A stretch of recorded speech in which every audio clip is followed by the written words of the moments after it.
44 years of Albert Woodfox's life were spent in solitary confinement. He suffered through decades of isolation, fighting to maintain his sanity. This cruel torture can shrink the brain. What did it do to him and others?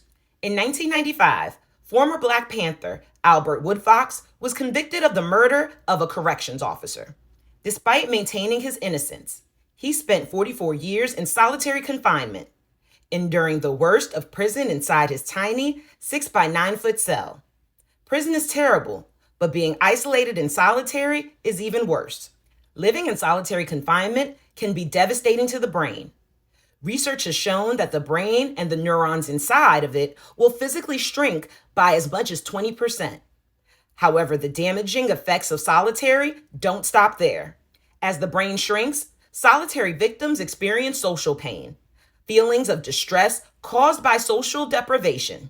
Social pain can affect the brain in the same manner as physical pain, potentially causing even more suffering as the brain re-experiences this pain for months and years. The risk of suicide is greater for people in solitary, as they make up half of those who die by suicide in prison. In many ways, solitary confinement is a constant attack on the mind, making it torture. Plain and simple. No one should ever suffer years in solitary as Albert Woodfox did. He eventually made it out before he passed, but many don't. Solitary confinement is nothing more than cruel and unusual punishment disguised as safety.